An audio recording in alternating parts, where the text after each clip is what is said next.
And coming up on this episode of the Marty Mariner Show, well, what a bumper episode we have for you. 2 days out from the kickoff from the Isuzu Men's A-League season. Well, we couldn't have jam-packed more people in. Let me give you the hot tip. First up, he's just come down from the Newcastle Jets to come and play with the Mariners. That's obviously a big tick to start with, right? Lucas Mauragis joins us for a bit of a chat, a bit of a chinwag, a bit of a conversation. Looking forward to catching up with him very, very shortly.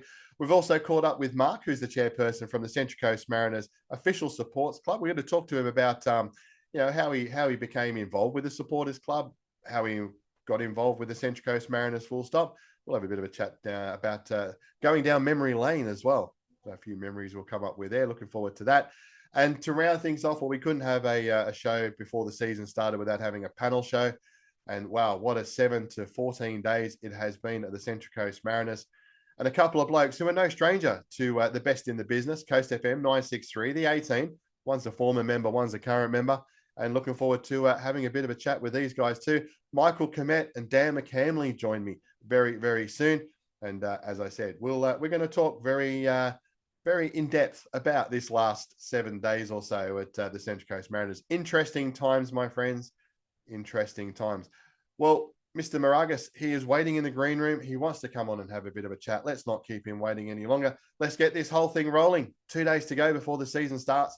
Bring it on. Can't wait. It's the Marty Mariner Show.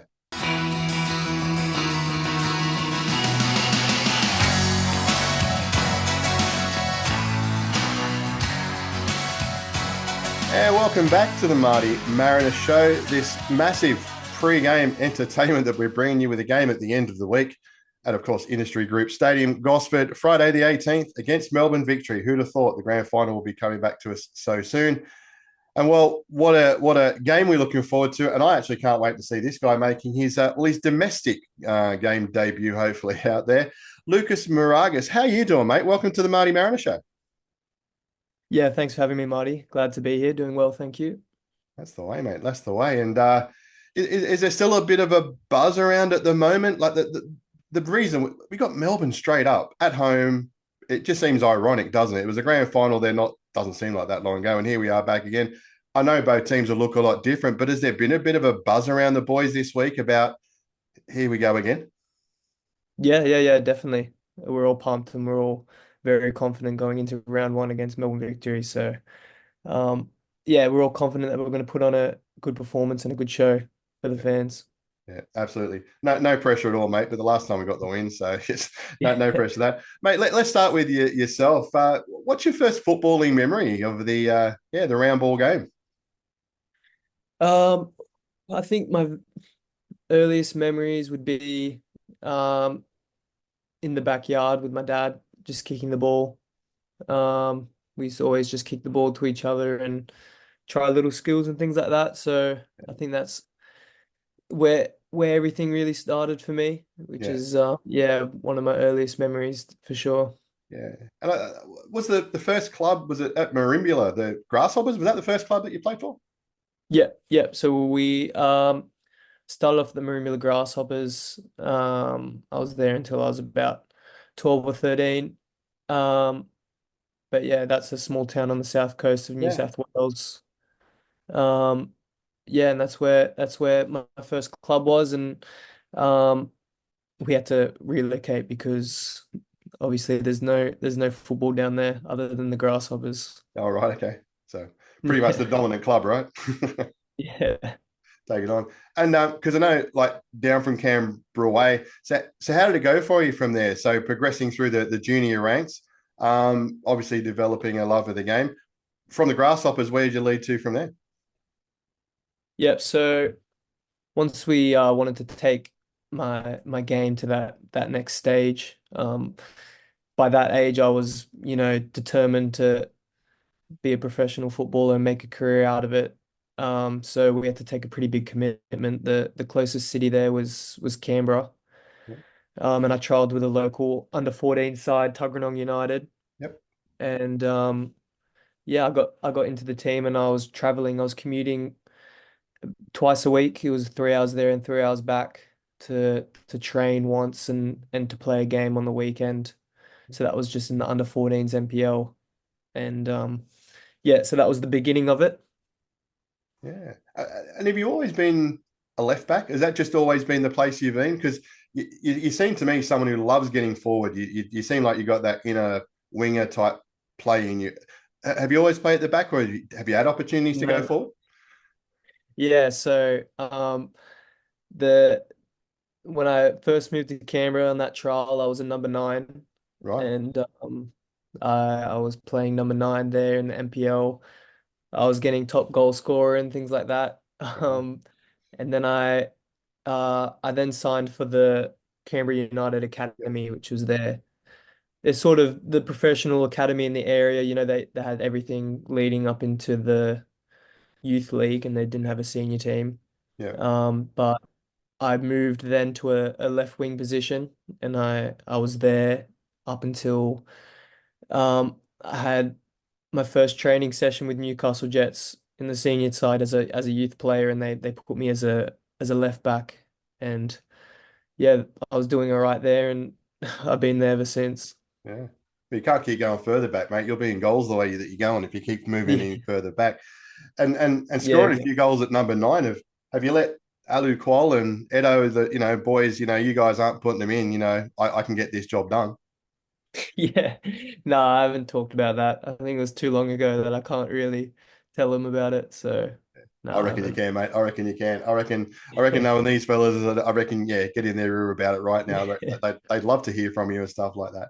So, so tell me, how did the move go from Canberra to end up at of all places, talking to a Central Coast Mariners guy, the Newcastle Jets?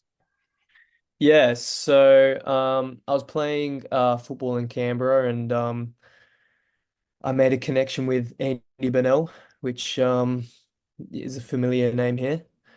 And you know, he was living in Canberra at the time, and he saw a lot of potential in me. And yeah, he went out and reached out to a few clubs. I think Laurie McKenna was a connection of his at Newcastle Jets at the time, and he was good friends with him. And yeah, Newcastle Jets got back, and they offered me a trial with the youth team with Daniel McBreen. And yeah, that's when I made my connection with Macca. And yeah, he gave me like a week trial to show what I can do. And yeah, I was thankful to get a position in the youth team, and that's where it started there. That's where it all started. So, I mean, obviously, a couple of Central Coast legends there too in Daniel Yeah. McBreen and Laurie McKenna. So it's Yeah. not bad references coming through. And when you make the move from Canberra to Newcastle, I mean, you mentioned at the start like you always want to be a professional footballer and stuff like that. What was the biggest change that you saw coming from where you were, like from Canberra up to? Did it feel like you were moving your way up the ladder here? It sort of felt like the plan was coming into place for you. Yeah, exactly. When I moved from Canberra to the youth team, it wasn't an easy start for me. And I was 18 at the time, so I was. You see a lot of boys now that are 16 on training with the first team and things like that, and I see myself going, wow, like at that age, I was nowhere near it. I was Yeah. in the youth team at that age, and yeah, I think I started at the bottom when I got to the Jets, and I was at the top at um, in Canberra. So Mm, there was that big difference in level, and I just had to work my way up from there. And yeah. once I got into the Jets youth team, Yeah. And does that would add to the drive, wouldn't it? Knowing the distances that you're traveling, moving away, the young age and all that, as much as it's scary, you got to get used to it and stuff like that. But that must make you really want to succeed at what you're doing, right?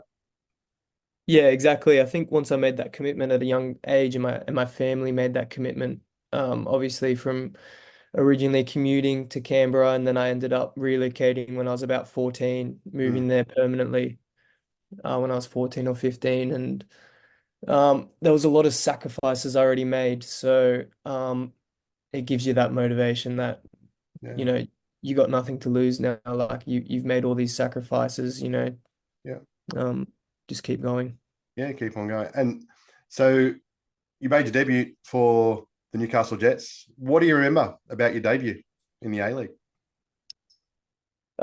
Yeah, it was against the Central Coast Mariners, It was. at Gosford Stadium, Yep. and Of all places. of all places. Yeah, exactly. In fact, I actually got quite a few memories indirectly with the Mariners already. You know, I scored my first goal against Mariners at the stadium Yep, and yep, made my debut there. So it's quite ironic that. But yeah, yeah, I remember it being a 0-0 draw and I came on and yeah, I think we were fighting for a place in the finals and we didn't reach it in the end. I right, think I think the Mariners did enough and the Jets at the time weren't able to secure a spot. But yeah, yeah, that was my first debut. yeah. And from that point, so I guess you sort of, you get a bit of a taste of it. It's almost like I'm here. What was it like after that for you? Was it as you thought the training and get the opportunity, or did it still come across tougher than you thought? You still had to keep on pushing. Yeah, I think once I played my first game, I realized how where I am, and Mm, I think I saw that I can go a lot further. You know, like I'm like, oh, this is possible. sure. You know, and I thought, yeah, this is something that's truly something I can do, and yeah, so it made me more motivated to work harder and achieve aim aim a lot higher. Yeah, Yeah. absolutely. Talking of aiming high, you leave the Jets and come to the Central Coast Mariners, so we can totally understand that one coming on. Yeah, How did exactly. the move end up coming to the Central Coast? Yeah, so in fact, I think I was in talks with them for quite a while. It was something that I was definitely interested in doing. Mm, I saw what the club was about and what they were achieving. I had that connection with Andy, and he's the first one that got in contact with me about it, saying that the gaffer wants to speak to you and they're interested, and we jumped on that, and yeah, we had a few Zoom calls and things like that. We had to keep it quite low on the download because we were yeah, in the season, yeah, and in the end, it did come out while we were in the season, and um, yeah, I was out of the squad at Newcastle Jets for the last few games of the season. yeah. Um, but that was fair enough, and yeah, I think we made that choice pretty early, and it was definitely something this club was one I wanted to come to. Absolutely, and it's something that we notice that when players come to the club, they just say there's just something different. It's the youth. What was it that stood out for you? That I mean, obviously, you spent some time at Wellington as well, so you got a feel of a bit of an A League setup. What is it about the Mariners that for a player like your ability, you've had Ollie Roos, games under your belt too, which we'll cover in a sec. But what is it about the Mariners that's so attractive? I think even before the club was winning, like they were just producing like a story that they were developing players and winning games, and then you could see it starting to come together in terms of trophies and success, and you just think, oh, like what's in the waters over at the Central Coast, and you know, you want to get involved in that in the yeah Yeah, the whole club and what they're achieving and yeah, um in terms of development and success for the fans and that family culture that you see within the stadium when you play there. sure. Um, yeah, it's something that is different from other A-League clubs, I felt. Absolutely. And you spoke to Jacko early on as well and had a few conversations. What was it about Mark Jackson that appealed to you? Yeah, I think when I first well from before I started talking to him, really I was just like um they kept winning. The team kept winning, and I was like, wow. Yeah, so he came through when I was watching the team from the outside. Yeah, they kept winning. You got the team kept traveling away and coming Mm, back and winning, and I I could see that the gaffer was had to have a special part in that, and when I spoke to him, I could see the way he talked and the way he spoke to me. It was very like he did it with confidence and mm, something that you saw that he had a plan and something planned out that you're confident to work along with. So Yeah, yeah, absolutely. It certainly turned out well for the last year anyway. That's for sure. yeah, And exactly. turning up at the club. I mean, obviously it's great to have the Zoom calls and have a few chats, but the club's gone through another transition. It's something that we just do, players in, players out. But some fair to say, some big names left the club in the off season. When you came in, did you feel there was a feeling of, geez, we've lost some players here, or did there seem to be, all right, well they've moved on, it's our shot? Yeah, exactly. I feel like there wasn't any doubt that I saw coming into the team. It just felt like a new chapter and a new opportunity, and the players that have been um, filling in Yeah, have taken it as an opportunity to fill in those gaps and yeah. take it another step further. Yeah, absolutely. And obviously, playing as a left back, our former left back Faz, a very much of a fan favorite here on the Central Coast. For those who have been living under a rock and may not have seen too much of how you play, obviously we knew very much how Faz played the game. How would you Yeah. describe your game nowadays? What would you say if someone said describe how you play your game? Yeah, I'm a very attacking minded fullback. Yeah, I always love to get involved in the attack and but always have a mindset to be unbeatable in defense. yeah, Um, yeah, attacking, crossing, dribbling, shooting. The areas that I love to do. Obviously, as I used to be a winger, I'm pretty confident in those areas. But as I've come to since I've joined the Mariners, I have played a different role, and I have played in that back three at times. I have played as a wing back, and yeah, I'm just evolving into a different player and one that can play in other positions and yeah, has more tools in my toolbox for when we play. absolutely. Has there been anyone at the club who's kind of taken you under their wing, or has kind of been the one to sort of show you around the joint and sort of help you settle into the place? I think there's been multiple. There's been quite a few actually. Yep. Um, in and out of training, all Yeah. the boys have been very welcoming. Yeah. We spend a lot of time outside of the pitch. Yeah. Uh, yeah, let alone on it. So, yeah, it's a very, very good culture here and a good family. Yeah. Absolutely. Just watch out for that Harry Steele guy, mate. He's nothing but trouble. We talk to him way too much, but we Yeah. love the fella, but just watch out for him. I think it's is it 21 appearances for the under 23s at Australia. Where's the ambition there? I mean, obviously everyone wants to play for their country. There's got to be a Socceroos shirt there for you one day. Is that one of the future targets, obviously, to aim for? Yeah, that is definitely a target of mine, and Yeah. I'm hoping this season would be an Yeah. opportunity to get there. I want to put my mind to that as well as other goals, but for the sake of the national team, yeah, I think this season is a call up is one that I want to get. Absolutely. And I think we're definitely in the right setup and got the right coach in charge, that's for sure. And ironically, we'll probably come up against Faz again, probably because he'd be going for the same position. But there's nothing wrong with a bit of competition, right? Mm. The ACL, the Champions League, we've had a couple of games now, not got the results that we've wanted, but bar that, we're playing against teams that are entrenched into their season, 20 odd games, and I think 7 in the last game. Um, how's that been for you to get over to Asia, to get those games played? And there's been some good quality football that we've played, even though the results haven't gone our way.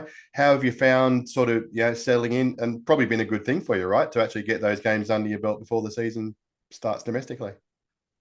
Yeah, it's definitely important to get those competitive games in before the season. Yeah, I think that's one of the positives about it, starting in the preseason, is that you're already going into the A-League season with a couple of competitive games under your belt. You feel yeah, like you're kind of a step ahead. But it's been really good. The results haven't been there, but I feel like we haven't been dominating, but we've had that win in our hands in both games, yeah, and it's just about fixing one or two things, and I think the results could have been a lot different, and we're looking into the future games of the Champions League. Yeah. That it really is attainable, and these teams, that they're seen to be such huge teams, but we feel like we can beat them if there's a few things to fix, and we've kind of learned that from the first two games. No, 100%. And in both games, you're right. I think there's been definite times in both games that we've actually taken control of the game. Probably just haven't finished as well Mm. as we'd like, but we've definitely had the possession and definitely played some good football. And of course, for you, the was it the ACL, the team of the round? Was it round two? You got named in that just recently with Yeah. with Mane and Mahrez. I mean, that must be. I mean, I know they're individual things, but they're a bit of a buzz, right? That must be pretty cool. Yeah, it was pretty cool to see that. You don't often get in a team with Mane Yeah, and Mahrez. So players that you play with on FIFA to being in a team with them. So no, that yeah. was pretty cool. Yeah. Now, next time you're on FIFA, mate, you're gonna have to pick yourself to put him with there because that's what the professionals are telling us. So Yeah. we got to get it done. And a bit of a cracker of a goal last time too. I've noticed there's been a few times you've sort of popped up with a bit of a goal here and there. Obviously, there's that number 9 is still burning inside you too. The one you got at the stadium, probably nice to get under the belt. Must have felt good to put one in the back of the net. Yeah, it was good to get off the mark with the Mariners, get a goal. Mm. And yeah, it wasn't too bad, but it was unfortunate that we were losing. It would have felt a bit sweeter if it was a equalizer or a winner. But no, I'm happy in the end with it. Absolutely. Are you are you a football like follow the European football or anything like any clubs that you sort of follow, or do you have to say Leeds because of the boss? Yeah. Well, I do support Man United in the Premier Oh, League. okay. Yeah, so I've been a supporter of them ever since I was a kid. Oh, nice. Well, I'm a Yeah. Tottenham fan. I wish I'd have known that a couple of weeks ago before we just got done by Brighton on the weekend. And Yeah. yeah, no, don't even talk to me about that one. But yeah, no, and I'm sure you can resist actually sitting up all night watching it, or do you have to sort of record and watch it later, or Optus and watch the Yeah. replays? And Yeah, I'm one of those people that record it and watch it in the morning because I always fall asleep yeah, if I want to wake up for it, and I'd much rather just get my beauty sleep and wake up early for it. yeah, yeah. I mean, there's a joke there about most people would fall asleep watching Man United, but I won't make it on this show, mate, because Yeah. you're our guest, and I definitely won't go there too. What about locally though? Are Okay. you We know there's a few of the guys who sneakily will keep an eye on the table, the goals for and against, and where we're sitting and who we're coming up against. Are you someone who sort of keeps track of that, or do you just like game at a time? We'll end up where we end up. No, I'm always curious to see who we're playing against and things like that. There's some special fixtures, especially this season, that I'm keen to play, and yeah, it should be good. Yeah, that's some are more interested in others. I know a few of the boys who, Mm. I mean, have you already checked out when we play the Newcastle Jets and when you're going to be playing up there and all that sort of stuff? Yeah, I have to be fair, and yeah, I'm pretty excited for that fixture. That'll be quite fun to play. And you expecting a bit of a reaction from the fans there, or there'll be lots of loves and applause when they see you run out the field? No, I think the opposite, to be fair. You never know. You never know. Yeah, That's football. I'm sure, Yeah. yeah, absolutely right. They should look after you. And finally, mate, just expectations this year. Obviously it's hard. We talk as the club now. It's been a couple of years back to back. Premiers Plate last year, club championships, a whole heap of stuff. Couldn't be more successful. There is pressure that we look at and go, well, everyone's going to want to come and get us now. That adds pressure onto you guys. But is the approach from you guys still going to be that game by game? Let's get the results and we'll just see where we end up. Yeah, of course. That's the mindset to have, is take it game by game and not look too far ahead. But I think we all want back to back to back too. So yeah, we're definitely got our mindset on more silverware.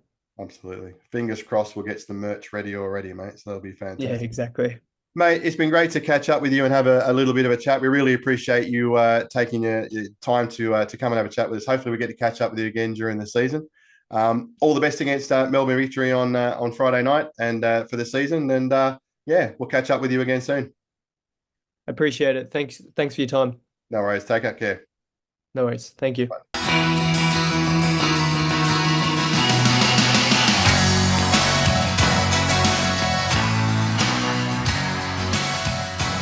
Yes, welcome back to the Marty Mariner Show. The episode, what are we, 48 hours away from kickoff.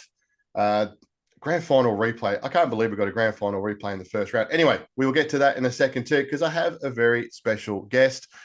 Mark Ledbetter, the chairperson of the Central Coast Mariners Official Supporters Club, joins us. He's going to talk a little bit about himself and the club and a whole heap of things. But, mate, welcome to the Marty Mariner Show. Good to have you on for a chat. Oh, thanks very much, buddy. Really appreciate the invitation to come and have a good old chat about football. Never shy away from something like that. Absolutely. Never backwards and going sideways or whatever that bloody saying is. We'll get that figured out. Mate, before we have a bit of a chat about the supporters club, tell us about yourself. Can you think about the first time that the Mariners came across the horizon for you? Can you remember when that all started? I can indeed, very clearly, because as you may have gathered from my accent, I'm a bit of a blow-in, although I like to think of myself as an honorary coastie these days. But we, coincidentally, my family and I arrived in Australia from the UK the month that the A-League actually started. And we'd kind of, and being a football tragic, I'd kind of, kept an eye. I heard about the NSL dissolving and then there being a hiatus for a period. So I was kind of, sort of semi-interested in global football, before our arrival here. And then, just by, I suppose, lucky happenstance, we ended up settling, on the Central Coast, realised that the Central Coast had its own football team and drove past the stadium numerous times. I thought, well, that's a spectacular spot. That would be a great place to go and watch a game of football. And so we went to the very first game and, the kids and the wife really enjoyed it. It was a great atmosphere. It was a beautiful afternoon. We were in the Eastern Stand, so we got a little bit cooked.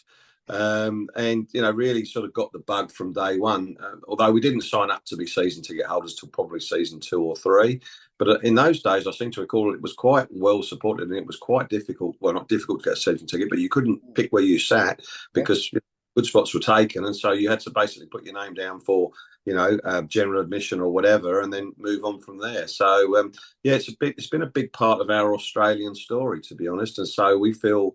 Almost it was meant to be kind of a bit of, karma, if you want to call it that. But being a football tragic, it was, wonderful that my family and I were able to go and watch games in a beautiful stadium in a beautiful setting and really get excited about, the new generation of professional football in Australia. Absolutely. Go and watch some local football. How good is that? In the early days, were there any players that came across you that you sort of, who were the early faves that you saw playing out there? I suppose as a fully paid up member of the Defenders Union, I often kind of gravitate towards either the holding midfielders or the defenders. And we've been blessed really. We've had a lot of good defenders. I mean, probably too many to really think about, but people like Alex Wilkinson. I was a big fan of Trent Sainsbury, and so you can imagine how excited I was when they announced recently that he's come back to the club. In fact, one of my enduring memories about being associated with the club was going to the 2013 grand final and going to the pub beforehand, which was the Mariners fans meet up, and queuing for a beer at the counter, and this got started chatting to this guy, another English guy stood behind me. And, he just happened to say, "Oh, who's your favourite player?" To which I responded, "Oh, I'm a big fan of Trent Sainsbury. I love him to bits." And it turned out it was his dad. So that was a bizarre experience. I hope you bought him a beer. I did indeed, yeah. There we go. I still remember the scenes of him going onto the pitch with his son post-game. So, lots. I mean, I've had lots of favourites down the years. I must admit, I do like a good defensive midfielder. Hutch, Monty have always been players I've admired. Obviously, in more recent years, Nizzy and Max, and we had the other thing about being very interested in the club and what have you. We've watched those boys come through the academy as well, so we like to get along to Bloom Park to see those games and see the next generation, so to speak. So there's lots and lots of players that I've been fans of down the years, and I'm sure there'll be many more to come in the future. Absolutely. Fingers crossed. I'm sure that there absolutely will be. So the Central Coast Mariners Official Supporters Club, which I should just keep calling CCMOSC because it's going to be a lot quicker, and this pod will probably go for about 3 hours if I keep doing that. But I think, wasn't it? It was August 2012. I think it's been going, is it 12 years, 13 years, something like that? It's been running for now. Yeah, the concept kind of occurred. It was an initiative that Laurie McKenna took the spearhead on when he was, I think he was technical director, if I recall correctly at the time. I think Arnie was the coach, and Laurie was still involved with the club in a a more administrative capacity. And the club put out feelers to see if there was interest in really, initially it was like a fan type of group. That I don't think it necessarily was going to, always intended to be an official supporters club, but there was a desire expressed by the club to engage, a group of fans on certain topics and matters where they could seek fan input. And so I think, from that, there was if I remember rightly, there was a meeting at Mingara possibly, and then a further meeting at Settlers in West Gosford. And I think from that, about 20 or 25 people kind of stepped forward and said they wouldn't mind becoming more involved in that kind of area and helping the club where they could. And that, in due course, that led to the formation of the official supporters club after some back and forth and an idea sort of shopping and discussions between the group. And I think the original official supporters club started in February 2013, I believe. Yeah, February 2013. That was our 10th year of being basically in existence formally for, last year, for which we gave some of our loyal members a foundation pin to wear on game days. And yeah, so it was just really born out of that. And it kind of, I suppose it's changed its role over time. There were periods where obviously the club went through some, let's say, some more difficult times and some better times and what have you. And the official supporters club kind of always intended to be a voice for the fans, and tried to make, maybe pull the club up where that was needed. I mean, things that spring to mind are the North Sydney Oval situation, where we had quite long and meaningful conversations with Mike Charlesworth and with their then CEO Bruce Stalder. So we've sat and we've had, we've always tried as a group to think about what's right for the fans, and obviously taking on board the club's situation as well, because obviously it's not always as black and white as it might appear to people from the outside. There are often very good reasons why the club has to do something or why they can't do something. And I think we've been very, very fortunate in the access that we've had as a group to the club, to the board members and senior members of the club, and we've always respected that and tried to use that in a positive and impactful way. As I say, there was a lot of vitriol flying around the North Sydney relocation potentially and things like that. And we took the view that the only way we were ever going to get any meaningful dialogue going with the club was to be respectful, to point out the pitfalls to some of the approaches they were taking and the damage that was doing to fan relationships. And so we took a lot of pride in what we did in those spaces. But as is probably appropriate, we didn't make a lot of noise about that as a group. We didn't advertise that publicly because you don't want to air dirty laundry necessarily in a public space. So we've had some very difficult discussions with the club down the years. Thankfully, not so much in recent times, obviously, but we've always felt that we've needed to call the club to account, we've done so, and when they've done something really well, we've equally provided that feedback and sort of made suggestions for going on further beyond that. So we don't always blow around trumpet, I suppose, Marty, it's fair to say, but we do care deeply about the club. We do care deeply about the fans' relationship with the club, and we do our utmost to try and make sure that we can be a sounding board where necessary, or be the voice of conscience where that's required as well. Absolutely. And how did you get involved personally yourself? Well, I went along to those early meetings, and given that I'm an absolute football tragic, and I really do personally believe that Australian football can be successful. It has some unique challenges. There's no question about that. But I want to see the A-League, I've always wanted to see the A-League be a success and capitalise on the huge grassroots support that it gets as a game, the highest participation sport in the country, and it's it frustrates me that we can't see a more united football map. I know that there's lots of initiatives out there and people trying to do their best, but there's unfortunately so many different parochial sort of situations that you have to deal with, that it's really hard to get, you know, a clear voice on in one direction.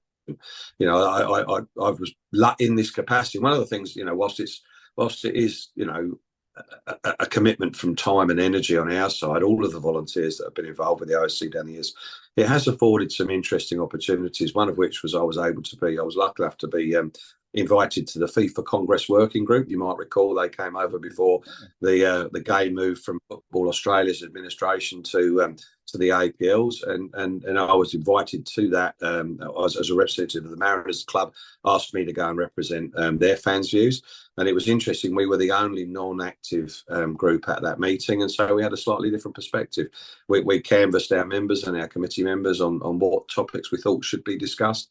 We created a discussion document that we took to the meeting, and interestingly, the FIFA representatives were extremely receptive to that and asked for a copy of the document when the meeting finished up. So, you know, ours wasn't a sugar-coated view, but it was certainly where we saw the challenges lying and how they could possibly be solved. Because it's all very easy to be the voice of doom or bring a problem to the table. It's far more effective if you bring potential solutions as well, in our view. Absolutely. So, so anyone who's watching now goes, "Oh, there's an official supporters club. Didn't know about that." How do they become a part of it, and you know what will they expect if they join the official supporters club? Yeah, I mean, we probably again are a bit too. We don't necessarily promote ourselves as well as we should or could. So that's something we continually look at trying to improve on. I mean, we're on socials and things like that. So we have our own website as well, where you can access if you can't get to games or you live outside of the area. So CCMOSC has a website where you can read about all the frequently asked questions and what the club, what our ambitions are and our aims are, and what benefits that come with membership. It is a cost. There is a cost to membership because a lot of people say it would be nice if it was free, and of course it would be. But we have things. Yeah, absolutely. But we do have commitments such as insurances, which are not cheap these days. For if we run any events, we have to have public liability insurance. So a lot of the membership cost, primarily helps to support, addressing that, and also, but we also give back, a membership gift to everybody each season, so they get something back for their money. We run raffles for signed shirts, where the club is good enough to provide us a facility to offer a signed shirt every year. And we try to run, fan-specific events. Last year, we were lucky enough to be offered an open training session at the stadium with the women's team, which was fantastic. And the girls were very, very gracious with their time after the training session to mingle and chat to people. So, we've done stadium tours, we've done breakfasts, open training session breakfasts, and that sort of thing. So we try to give back where we can. The challenge, as it always is trying to organise that with the club, with the clash of priorities, with the football department needing to do this, that, or the other. So trying to set dates in stone is quite problematic at times, but we try every year to do what we can, and we've got a few more events up our sleeve for this year. But you can't really advertise too much until you know that the arrangements are kind of cast in stone. We have an exciting initiative that we're pursuing at the moment with the club to maybe engage fans with the actual on-field game day experience, and we hope to be able to something in that space, which will allow some of our members to actually go onto the pitch pre-game and be part of that experience, which will be a money can't buy opportunity in my opinion. I was personally lucky enough to go out for the grand final recently, where with the large shirts that were placed on the field pre-game, and I can tell you now that the atmosphere really made the hairs on the back of your neck stand up. It was a phenomenal experience and something I'll never forget. 100%. And as someone who is a member, I definitely vouch that that open training session with the women's team, to be able to sit in the stadium, watch what was going on, and as you said, the girls literally walked into the stands and made sure that every single member had a chat. Wasn't just sign this, walk away. It was just so accommodating with it. They stuck around for as long as you needed them to. Obviously, they had other commitments later, but they were in no rush whatsoever. And I just think it's those special things, isn't it? That sort of, I know the club puts on fan days and, meet the players and stuff, but these are a little bit more intimate, aren't they? They're a little bit more one-on-one kind of time. Yeah, we genuinely try to make them a more personal experience for people, and as always, it's always, it's a challenge, as I say, around the logistics. We're not a huge committee, we're always keen to, have people approach us and maybe want to come on board and become more involved. And really, the burden isn't huge. It's a commitment, of course, and you need to be committed to it in order for it to be any kind of success. But we really do genuinely care about what our members get for their membership, and we try really hard to provide something that's meaningful to them. I say the stadium tours we've done in previous years have been a real success. We haven't been able to do one in recent times, unfortunately, but I can vividly remember a lot of the players, the coaching staff giving up their time. They didn't do that. They gave up their time, and one year they even set the change rooms out with all the shirts in the change rooms for us, and we had current and former players taking groups around individually, up to the corporate suites, out onto the pitch, into the press room, into the change rooms. So it was a really special event that you probably couldn't replicate in any other sense, really. And so we try really hard to throw to hold events like that and to give back to our members. And to hopefully encourage other people to become members, because the larger the group gets, the louder the voice is, and the more the club has to hopefully take heed of what's being said to them. And so we would love to see the membership group become larger. It's always a challenge. It has been a challenge certainly around the leaner years. Let's be honest, because people were struggling to even justify their season ticket membership, let alone anything beyond that. So we've tried to keep the costs low. We've tried to keep the benefits, hopefully meaningful. And, fingers crossed we continue to grow as a group over time. And obviously, we've got some uncertainty around where the club's going at the moment, but, hopefully that resolves fairly quickly, and, we can get back to business as usual. Absolutely. And is it still, it's still about $10 or something in the membership? Is that still about the case? Yeah, we were very fortunate. I should give a shout out to Gosford RSL, because they very kindly included us in their community grants program a few years back, which enabled us to cut the cost from $20 per member to $10. And we will do all that we can to maintain that pricing for as long as we possibly can, because we understand, it's discretionary spending. For some people, $10 isn't a lot of money, but for other people it is. And so you try to, we have to charge, unfortunately. It's just the way it is, and until that changes in terms of maybe getting additional sponsorship or something along those lines, we'll always have to charge, just to ensure that we can cover our outgoings. And that allows us to do things like buy merchandise. We have our own shirts, as you're aware. Absolutely. Fine apparel that you're wearing this evening, and we sell a number of those every year, and so that helps us to restock and can maintain stock. We have a variety of gifts available on the table, from ponchos to towels to bags to mugs to pens. So it's just a little extra, on Dane Drive, which sadly seems to be, nothing like it once was, perhaps 5 or 6 years ago, where there was much more activity and a bit of a vibe around that area. But sadly, it seems to have diminished to virtually nothing at all. True. And certainly we'll be encouraging everyone to join, to check it all out. I'll make sure we put the web address underneath here, and all the links and all the posts that we do as well. For $10 to become an official supporter, part of the official supporters club, it's very few dollars. We get it. It's tough times, but the benefits you get far outweigh the cost, and there might be some special things up and coming that you may really think I should be part of that. And for $10, you'd probably pay it anyway. We'll just quickly touch then on I was just going to quickly touch on the rest of the season. I mean, you just mentioned before a bit of, we got some changes on and off the park, shall we say. And obviously the dust will need to settle there as well. Just from your point of view, Mark, what's ahead for the Mariners in season 24-25? Well, I think obviously, change seems to be the club's middle name these days, doesn't it? So I think as long as we can hold on to Jacko and Danny and the rest of the coaching staff, we know that we're in capable hands there. Obviously, there's new players coming in, and we've lost some hugely influential names. Let's not put any gloss on it. It is going to be a tough act to follow. Looking at the A-League, I think a lot of teams have despite the funding cuts that have been thrown at them late in the piece, it doesn't seem to have affected most club spends. They all seem to have gone out and recruited some big names in some cases, but certainly the league doesn't look any weaker than it was last year. So, yeah, I think it's going to be, it's going to be a real test for the club. Obviously the ownership situation that's occurred, transpired this week has thrown a bit more of a bit of an unknown into the mix, whereas, we just don't know where that's going to land. But hopefully it's not an overly negative situation.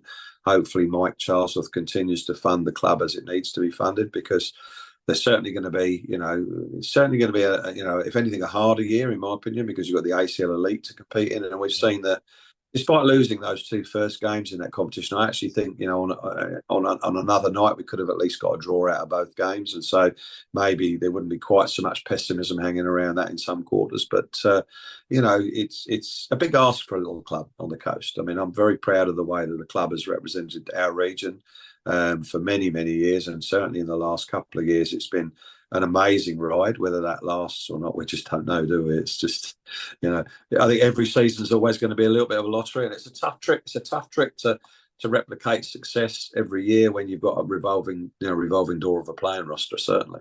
Absolutely.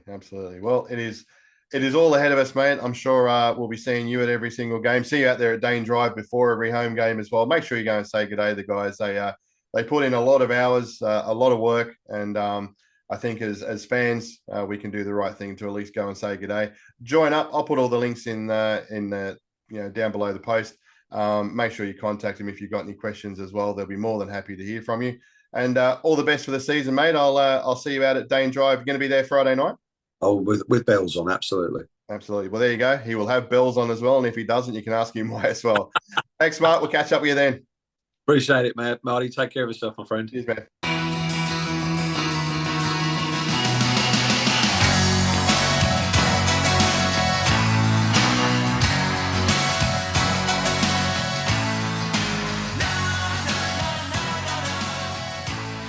Welcome back to the MartyMariner Show, the final segment in what has been an absolute bumper episode.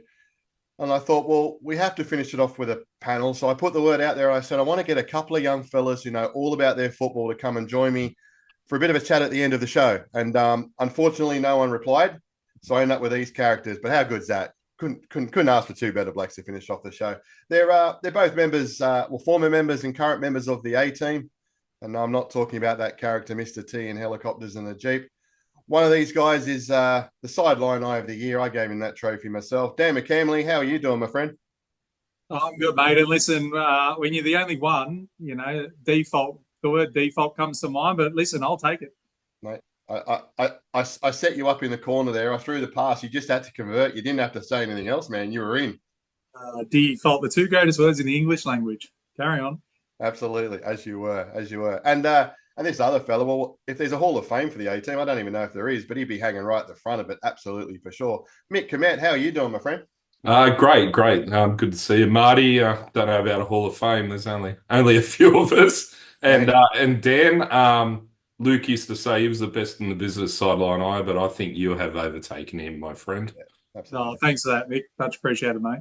Absolutely. Just don't tell Luke I said it. No.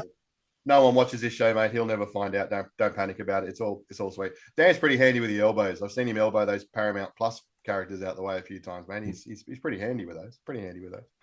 All right, boys. We're going to have a bit of a chat about a bit of a prediction for the season, bit of a look at the team and stuff like that. But in the last 7 days, the Central Coast Mariners have hit the news, as we normally do, for sometimes not the correct reasons. Richard Peel has taken the keys to the Isuzu Ute and he's thrown them back to Mr. Charlesworth. I don't want to preempt any conversation, so I'm just going to say, Dan McCamley, what's your thoughts?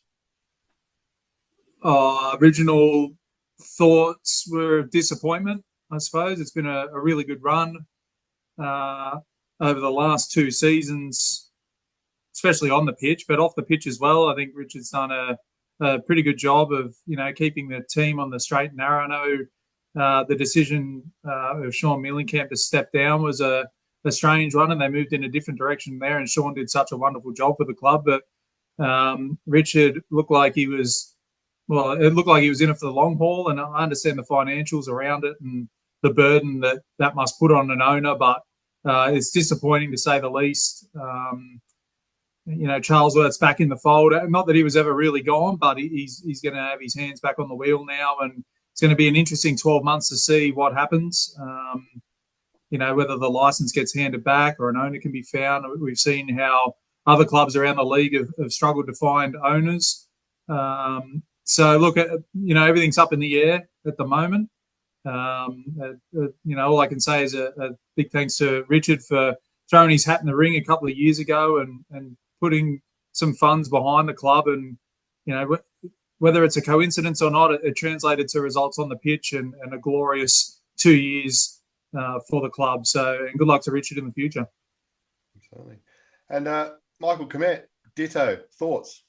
Yeah, pretty devastated actually. I think it's, as Dan said, it's been a great run over the last few years. And look, if he couldn't make it work after record finances over the last couple of years, ACL money and money from transfers, bigger crowds, memberships, bigger sponsorships, and he still couldn't make it work. I think the icing on the cake for him was that loss of the subsidy from the APL. And I think that just points to the bigger issues that the league has. And I think it's the thin edge of the wedge for me. I think the Mariners will walk out. I think there'll be plenty of owners that will walk out after this. And it really calls into question the whole financial model of the A-League and the viability of the A-League, for my mind, if Richard couldn't make it work under those circumstances. Absolutely. And Dan, it doesn't matter which Mariners forum I'm reading Facebook. I've never seen the fan base is so divided on this. There seems to be half good on you, Rich. Well done, mate. Thanks for everything. And the others is like, see you later. Now why has it been so much of a split? Why do you think there's been this big chasm down the middle from Mariners fans? Look, I think for a long time, Richard's been pretty open about the financial side of things. And, he sort of put it out there where a lot of other owners might not have. And he's let people know that the financial burden that comes with running an A-League club, owning an A-League club. And as Mick said, if he hasn't been able to make it work over the last 2 seasons, winning in Asia, winning the championship, winning the treble last year, and some of the players that they've sold on over the last 18 to 24 months, if he hasn't been able to make it work, then you wonder how anybody would ever make it work. You're going to have deep pockets. And, I think there's a pocket of the fan base that are appreciative that he's been so open and has sort of pulled back the curtain and let everybody know the difficulties. But then there's another part of the fan base that is like, well, you've been whinging about money for the last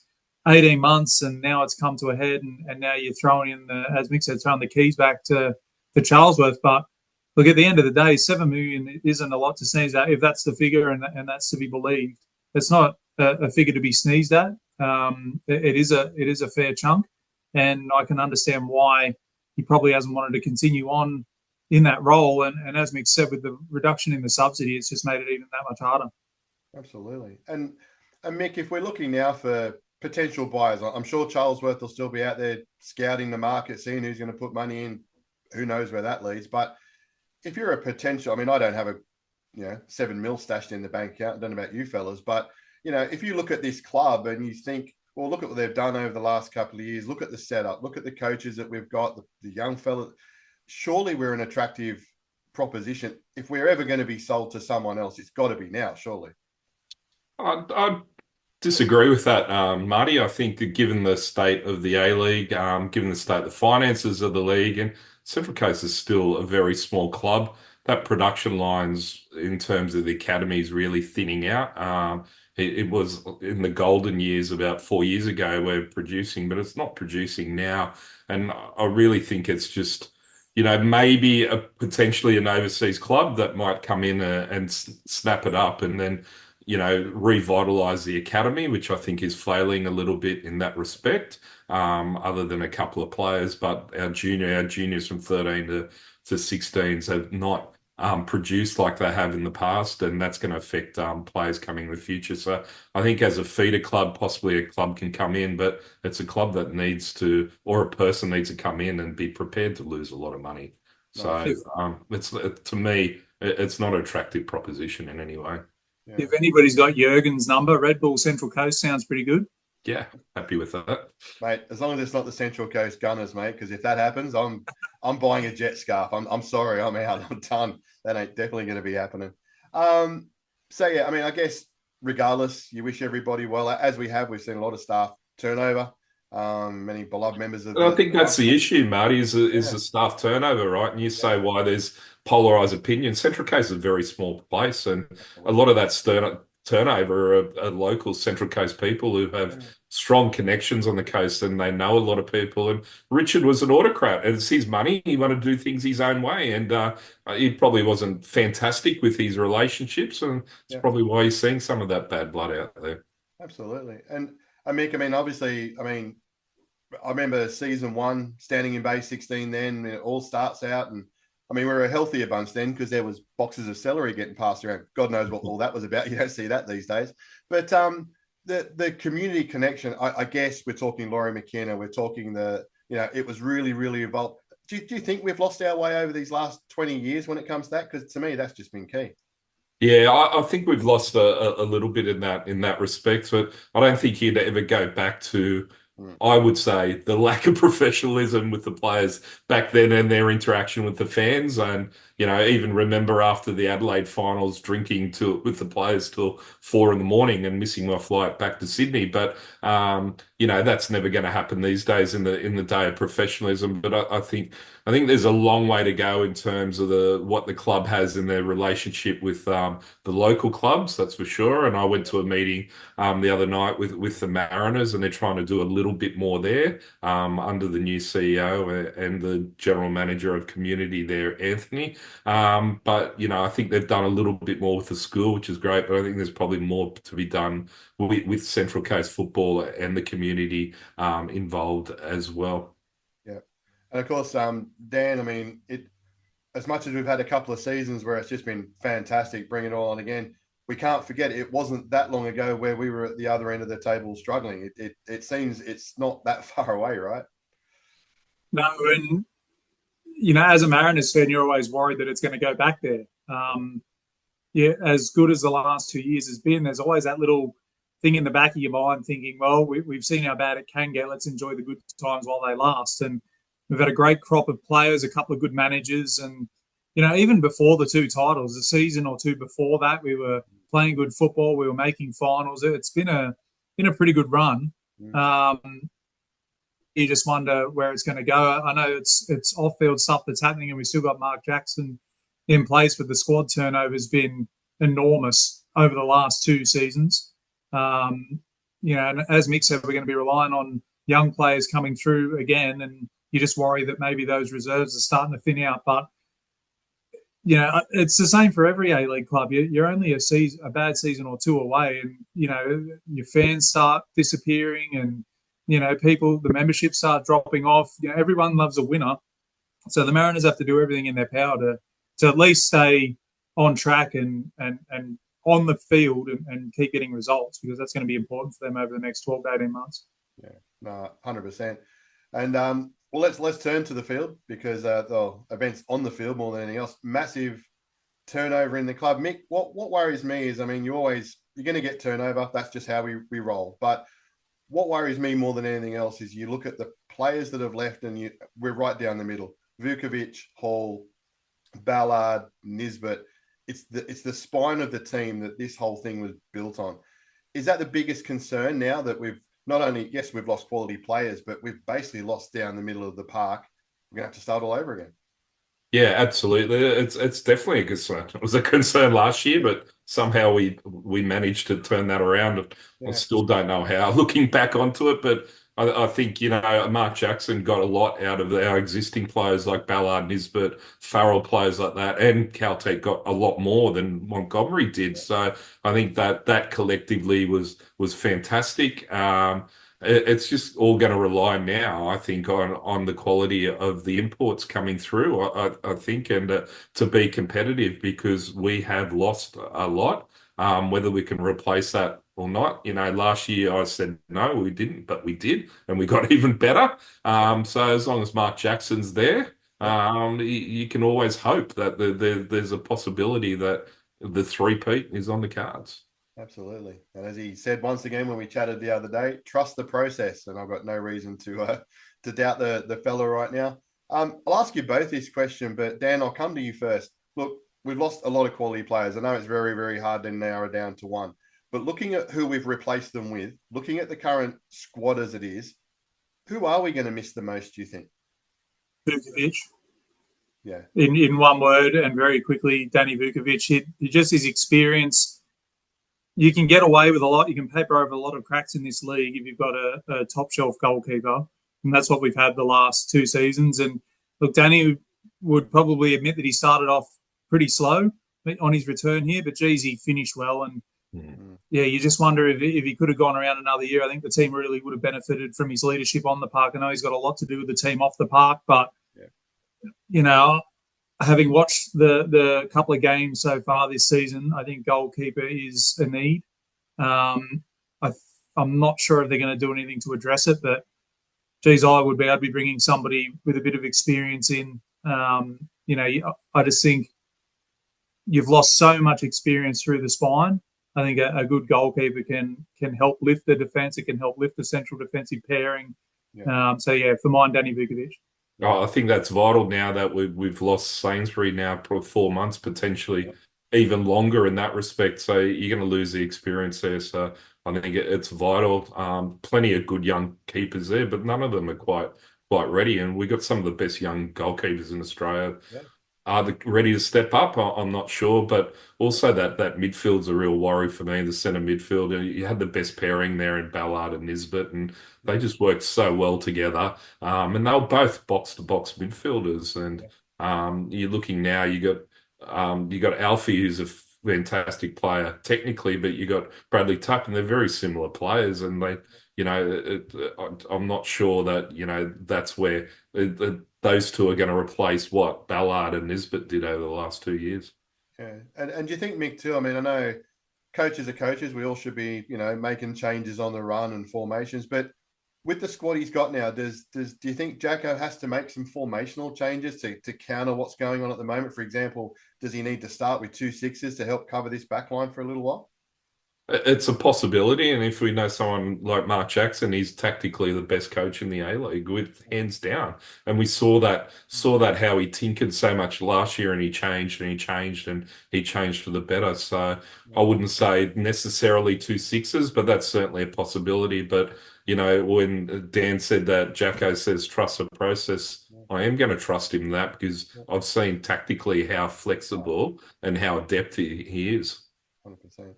And Dan, you know, we all we've seen the first 2 games in the Asian Champions League. Well, was there anything in there that kind of did you come out of those games? We didn't get the points, but did you come out of there going that we were okay, or did it ring alarm bells for you? Because there were parts of the game, I'll be honest, in both where I thought we actually looked pretty decent, but you don't win games in 20 minutes. No, and I hate to harp on about it, but I think the goalkeeping was an issue in both of those games. I think the performances were quite good. Now, you know, we're not in Kansas anymore. This is the top table of Asian football, and it's a much different beast to what we faced last season. But I thought the 2 performances were pretty good. Just a couple of mistakes at the back, a couple of lapses in concentration, and you know, at that level, it's going to cost you. I think it can be turned around, but I think changes need to happen at the back. I'd love to see an experienced goalkeeper, because I think with an experienced goalkeeper in there, somebody like a Danny Vukovic, I think we take points out of those games. So look, it is what it is. The performances were okay. And as you said, at moments in those games and for chunks of those games, we were playing quite well, but a couple of mistakes, it cost us in the end. Yeah. Worry for me was both ends of the park. So it was the keeping, but it was also the strikers situation. I thought we were particularly toothless. And look, we were toothless last year as not toothless as a team, but we actually achieved what we achieved without a prolific striker, which was even more amazing. But, you know, we just need those midfielders now to step up if we want to replace what I think is a dearth in that front line. Absolutely. And Mick, you're still someone who's pulling the boots on for, I think you play about 6 games a weekend last time I counted. Danny Vukovic, actually popped this question to Jacko too. Do you think at the moment, like I know Danny's working with the keepers and he's doing his role, do you think at the moment he's standing on the sideline and he's looking at his bag and he's thinking, I've got a set of gloves in? Do you think he's getting a bit of a twitch maybe that, geez, maybe I should be saying something? It must be pretty hard. You're going to get a twitch, but there's no way I think he can come back. I don't think that's what the Mariners are about. I mean, we're a development club. As I said, we've got some of the best young goalkeepers in Australia. And I think, for Danny to come back would send the wrong message. I think he's went out at the right time on an absolute high. He went out. I don't think he'll, want to come back for both those reasons. Yeah, 100%. And Dan, obviously, some of the best views that I got of those Asian Cup games was to see, Matty Simon, Rosie, Vuka, all in those tracks. I mean, you wouldn't want to argue with our bench, surely. I mean, those guys just fire up. And, I did speak to Jacko about what it's like in those Asian Cup games with the benches. It gets quite competitive out there. But if we have reinforced anywhere in the squad, we're looking pretty decent off that side of the bench. Yeah, it's in the coaching department, isn't it? It's great to have those legends around the team and around those young players, and their experience in those situations is going to be great for them this season. So it's a credit to those guys to be in the fold, and I'm sure they could be elsewhere doing other things, and that they want to stay around the Mariners and around this young squad and help out. And with them there, you can't doubt the culture of the club and the Mariners ethos for what it was from day one with those three. That's for sure. Oh, absolutely, and definitely when it kicked off, was it the first game, second game? It was out there, and you could see the boys were getting closer and closer to that sideline. It was like, it was like let the cages, let the lions off the leash there at one stage. We've mentioned a few times about the younger players that the ones that we've got at the club at the moment.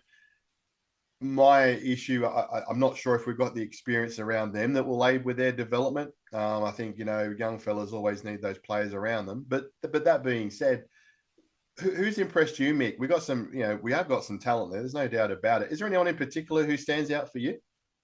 I think of late, and he pressed me through the academy. It was young Arthur DeLima, 16-year-old, and he ended that's the season with the academy just on absolute fire as a young fella, and he's fit right in sensationally. And then there's Nigor as well. I suppose he's really impressed me. I think he has a lot of raw potential. I think Mark Jackson can do a lot with him.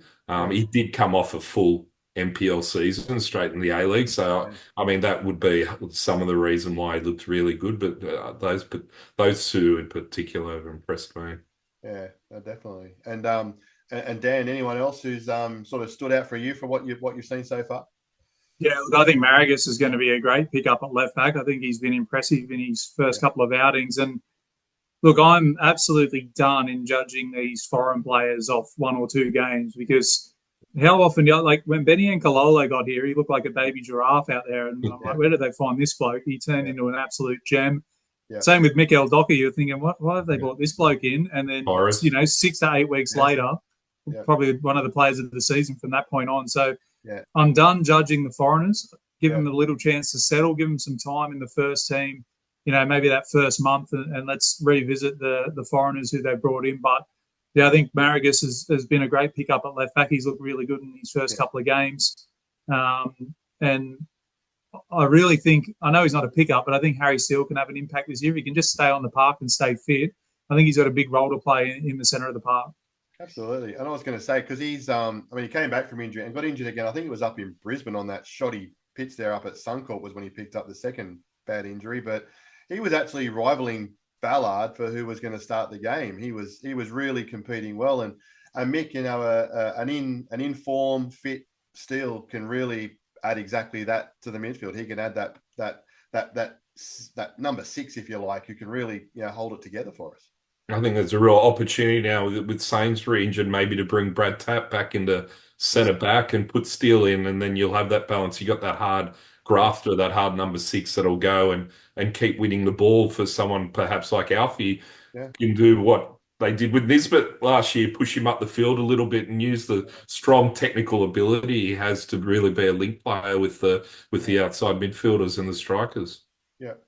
And I mean, I don't know, you touched on as well, Mick, when we've both all been talking about the goalkeepers, who starts for you on Friday night?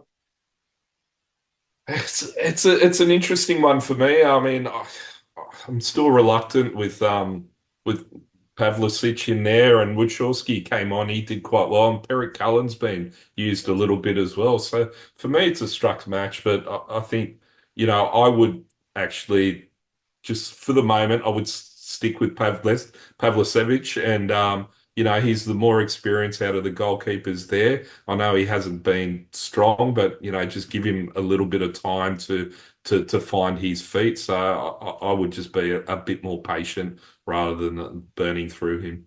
Absolutely. And Dan, would you go the same way?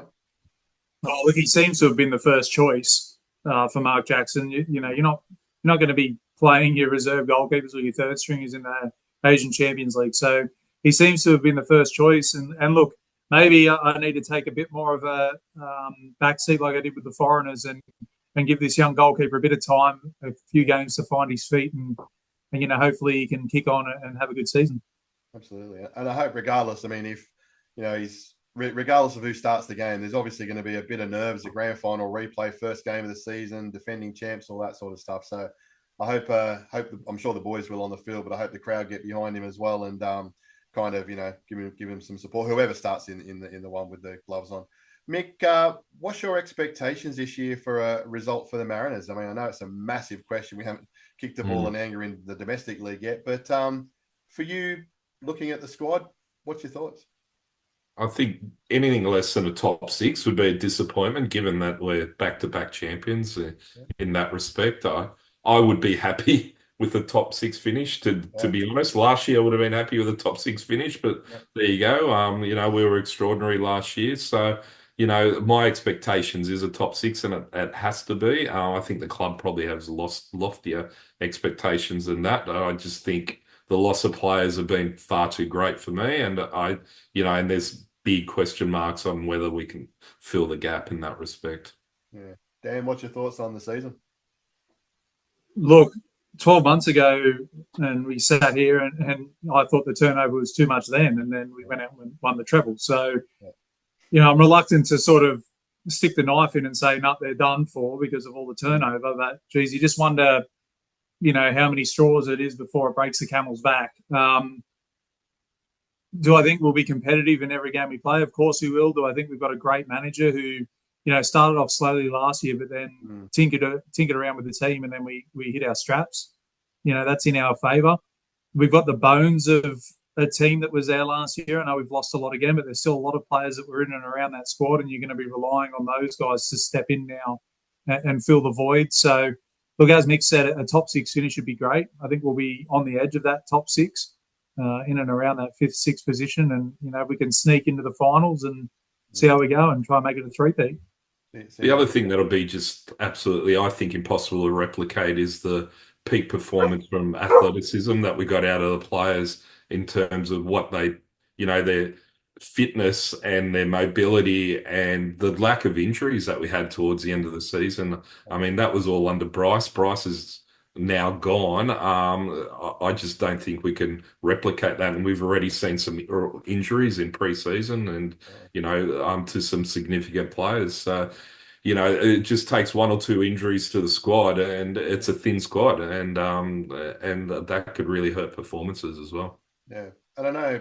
I mean, speaking of Jacko, I talked about the Asian Champions League, and it's like go out there and we're looking at every game and all this. But do you think he needs to be utilising that competition to just get things right for the domestic league this year? I think he has a little bit in that respect. And I think the domestic comp's still his priority. But, he'll just see it as an opportunity to play more games, to get the squad fitter, to get them competitive. And there's nothing valuable than having competitive games before the season kicks off. There's only a few teams that have been lucky to have that in pre-season, and the Mariners are one of those teams. So, I don't think he can afford the luxury of 4 losses in the first 4 games this season. No, well, it's funny. We got kicked out of the Australia Cup, and people were already saying, "Oh, that's it, we're down, we're done." And it's like, yeah, short memory, as Midnight Oil would say. Dan, the crowd this on Friday night. I mean, I know, granted, the weather's not particularly supposed to be good, but let's take it we get a decent night. What crowd do you reckon we're going to get there on a Friday night? First game of the season, Friday night football. I'd be disappointed with anything under 8. I think, grand final rematch coming off the scenes that there were, in that final game of the season, that grand final, and the way that the whole stadium just erupted and stormed the pitch, and people watching that people that weren't there wanted to be a part of it. People that were there were a part of it. I think that can have a real effect on the crowd number, especially for that first game of grand final replay. Absolutely. And Mick, you don't think we'll add an extra couple of thousand because we're debuting the Angus burger? Was it the Mighty Mariner's OG burger or something? You don't think that's going to add 2,000 to the crowd? I might add an extra 30 minutes to the lines that are already an hour long, but let's not go there. So no, I don't think an Angus burger, a stadium Angus burger at $25 or whatever they're going to do. Oh, I don't know. I'm just making that up, but mate, you're not far off. I don't think we'll do it. But I think Friday night's a difficult night slot as well. We have a lot of commuters. There's a big family crowd as well, and just trying to get the family organised after school and after a commute and after work. A young family to come to the stadium is quite difficult on a Friday. Traditionally, Saturday afternoons. Around that 5:30 slot has been our best crowds. So I expect it pretty, like Dan said, probably 8 to 10,000. I think would be on the mark, somewhere around there.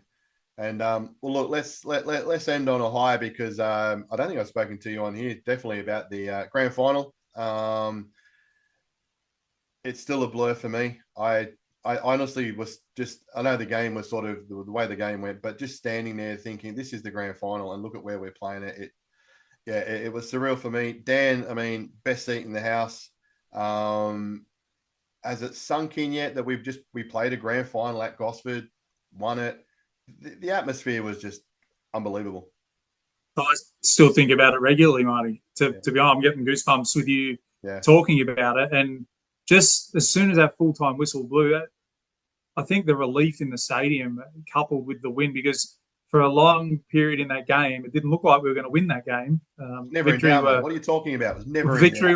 Victory were defending and holding on for dear life, and we equalised late, and then to win it in extra time, and the release of emotion, knowing how much was on the line, the treble was on the line, and I'll never forget.